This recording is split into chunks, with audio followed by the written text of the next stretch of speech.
بسم اللہ الرحمن الرحیم۔ حضرت واصف علی واصف رحمۃ اللہ علیہ فرماتے ہیں، آپ یہ سمجھ رہے ہیں کہ شاید قرآن پاک سے آپ کا نام نکلے گا، مگر آپ نے نام پہلے رکھنا ہے۔ قرآن پاک پڑھنے کے بعد آپ نے یہ فیصلہ نہیں کرنا کہ ہم مسلمان ہیں کہ نہیں ہیں، یہ فیصلہ پہلے کرنا ہے۔ جب آپ نے فیصلہ کر دیا کہ ہم مسلمان ہیں اور ہمارا دین اسلام ہے، ہم مومن ہیں، تو اب قرآن شریف آپ کے لیے ہے، ورنہ کافر قرآن شریف پڑھے تو اس کو فیض نہیں ہوگا۔ اس لیے متقی ہونا پہلے ہے، اور متقی میں پورا اسلام ہے۔ یؤمنون بالغیب ویقیمون الصلاۃ ومما رزقناہم ینفقون، یہ سارا اسلام ہے اور یہ پہلے ہونا چاہیے، اور پھر اس کے بعد آپ قرآن شریف سے ہدایت پائیں، ہدایت اس زندگی کی اور آنے والی زندگی کی۔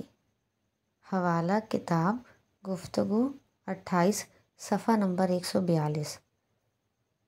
ایک دفعہ مسلمانوں کا لشکر جنگ پر گیا۔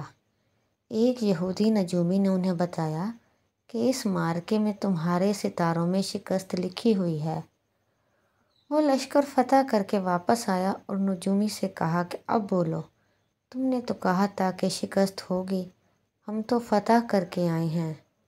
نجومی نے کہا، تمہارے لشکر کے ساتھ علی علیہ السلام شامل ہوگا، کیونکہ اس آدمی کے پاس جو قدرت ہے وہ ستاروں پر بھی حاوی ہے۔ گفتگو 3 صفحہ نمبر 229۔ سرکار فرماتے ہیں، چڑیوں کو دانہ ڈالتے جاؤ تو یہ آپ کے لیے بڑی دعا کرتی ہیں۔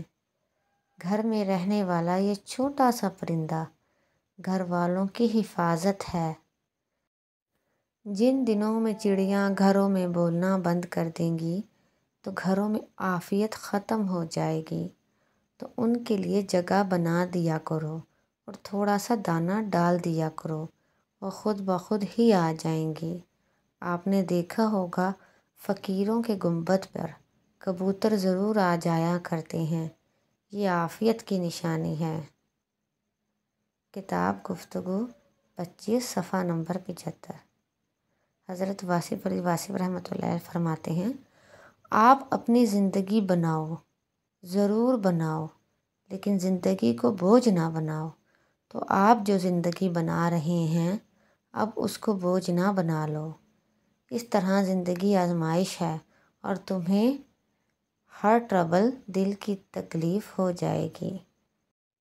جیسے بھی زندگی گزر رہی ہے بس گزر رہی ہے، ٹھیک ہے، آج کا دن جو گزرا بس گزر ہی گیا۔ آج کے دن کی شام ہو گئی ہے، جبکہ صبح آپ کہہ رہے تھے کہ شام نہیں ہو سکتی۔ دن بڑا مشکل گزرے گا، لیکن یہ گزر گیا اور یہ گھڑی بھی گزر جائے گی۔ گفتگو 16 صفحہ نمبر 1۔ اللہ کا فرمان ہے، ترجمہ، اے اللہ کے رسول صلی اللہ علیہ وآلہ وسلم، ان سے کہہ دیجئے کہ اگر یہ لوگ اللہ سے پیار کرتے ہیں تو آپ صلی اللہ علیہ وآلہ وسلم کی اطاعت کریں، پھر اللہ ان سے محبت کرے گا۔ وہ لوگ جو محویت میں ہیں اور حضور پاک صلی اللہ علیہ وآلہ وسلم کی یاد میں ہیں، وہ رویت حق یا جلوہ حق دیکھ سکتے ہیں۔ یہ ایک مستند بات ہے کہ جلوہ حق غیر از جلوہ محبوب حق صلی اللہ علیہ وسلم نہیں ہوگا۔ یہ خاص نکتہ ہے، اس نکتے کو یاد رکھیں۔ یہ شعبہ ان لوگوں کا ہے جن کے دین میں بڑے مقامات ہیں۔ دین کے ان مقامات میں پوری زندگی دین کے مطابق اور وضو، تہجد گزاریاں، شب کی آہوازاریاں اور باقی تمام بڑے بڑے واقعات شامل ہیں۔ ان لوگوں کے یہ مقامات ہیں جو کہہ سکتے ہیں کہ تیرا دربار دربار الہی ہے اور تیرا دربار دربار مصطفی سے ہے۔ وہ اس مقام پر ہوتے ہیں کہ وہ کہہ سکتے ہیں کہ کعبے کا راستہ مدینے سے ہو کر جاتا ہے، بلکہ مدینے کا راستہ کعبے سے ہو کے جاتا ہے۔ کعبہ راستے میں ہے، مدینہ بعد میں ہے، یا مدینہ راستے میں ہے اور کعبہ بعد میں ہے، اگر آپ لوگ ڈسکشن کرو گے یا ڈفرنٹیشن کرو گے تو گمراہ ہو جاؤ گے۔ دونوں کی راہ میں ہیں اور دونوں کے ساتھ ہیں، اس لیے یہ معلوم ہوتا کہ کون کیا ہے۔ پہلے آپ نے لا الہ الا اللہ پڑھا یا پہلے محمد رسول اللہ پڑھا؟ پڑھتے پہلے لا الہ الا اللہ ہیں اور سکھایا محمد رسول اللہ نے ہے کہ اللہ کیا ہوتا ہے، تو محبت پہلے کس سے ہوئی؟ محبت پہلے رسول اللہ صلی اللہ علیہ وآلہ وسلم سے ہوئی، اور پھر ان کا کیا پیغام ہے؟ لا الہ الا اللہ، یعنی کہ توحید نے رسالت نہیں سکھائی بلکہ رسالت نے توحید سکھائی ہے۔ ہمارا تعلق کس سے تھا؟ ہمارا تعلق رسالت سے تھا۔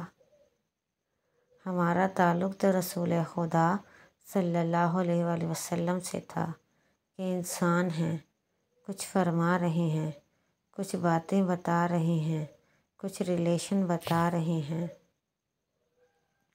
کچھ ہیومن ریلیشن بتا رہے ہیں، کچھ ہیومن سائیکالوجی بتا رہے ہیں، اور دوسری بڑی بڑی باتیں بتا رہے ہیں۔ ساتھ ہی لوگوں سے پوچھا کہ کیا کبھی ہم سے جھوٹی بات سنی؟ لوگوں نے کہا نہیں سنی۔ پھر آپ صلی اللہ علیہ وآلہ وسلم نے فرمایا اگر ہم یہ کہہ دیں کہ دشمن آ رہا ہے تو؟ لوگوں نے کہا ہم مان لیں گے۔ اور اگر ہم یہ کہہ دیں کہ ایسا نہیں ہے تو ایسا نہیں ہے۔ اور اللہ پہ یہ اعتماد جو ہے، آپ کو یہ اعتماد کس نے عطا کیا؟ یہ حضور پاک صلی اللہ علیہ وآلہ وسلم نے عطا کیا۔ آپ کا تعلق کس سے تھا؟ محمد رسول اللہ صلی اللہ علیہ وسلم سے، اور پیغام کیا ملا؟ لا الہ الا اللہ۔ وہ لوگ جو رسالت کے بغیر الہیات میں داخل ہوتے ہیں وہ غالباً وہیں رہ جاتے ہیں۔ حوالہ ذکر حبیب صلی اللہ علیہ وسلم، صفحہ نمبر 195 196۔ اللہ تعالیٰ حضرت واصف علی واصف رحمۃ اللہ علیہ کے درجات بلند فرمائے، آمین ثم آمین۔ الصلاۃ والسلام علیک یا سیدی یا رسول اللہ، الصلاۃ والسلام علیک یا سیدی یا حبیب اللہ صلی اللہ علیہ وآلہ وسلم۔